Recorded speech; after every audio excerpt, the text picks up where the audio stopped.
утро, меня зовут Екатерина Яцкевич, и сегодня я расскажу вам все самое интересное о формуле здоровья.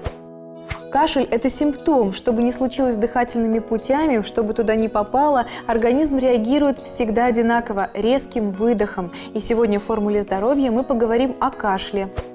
Среди причин затянувшегося кашля могут быть самые неожиданные. Например, повышенная кислотность в желудке. Желудочный сок попадает в пищевод, вызывает изжогу и раздражает кашлевые рецепторы. Причиной кашля может быть и сердечная недостаточность. В легких образуется застой крови. В этом случае кашель усиливается в горизонтальном положении. Если вы заметили что-то подобное у себя, обратитесь к кардиологу и сделайте УЗИ сердца.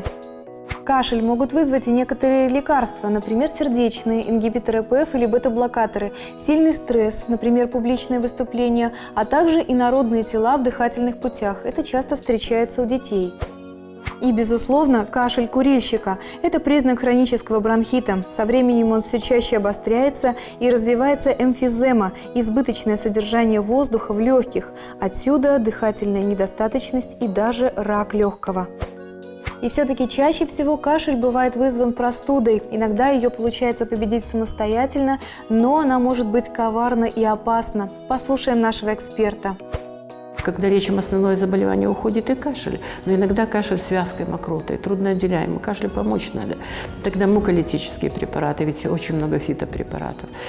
Комбинация грудных сборов тоже очень важно, потому что на самом деле они обладают хорошим, правда, медленным эффектом, но он очень стойкий. Ингаляционный вариант. Он же очень важен, потому что это локальное лечение, прямо поступление лекарства на место заболевания, локальная терапия, которая очень важна, она очень широко пользуется, и тоже можно применить препараты растительного происхождения, как с бактерицидным эффектом, например, так и с муколитическим, с бронхорасширяющим даже эффектом. Бывают такие моменты, когда улучшение сопровождается некоторым ухудшением состояния к концу первой недели. Это присоединение вирусно-бактериальной пневмонии к ОРВИ. Это осложнение, поэтому настолько важно все-таки мониторировать свое состояние, но самое главное – вовремя обратиться к врачу, потому что очень тяжело протекает вирусно-бактериальная пневмония. Они тяжелее, чем просто бактериальные.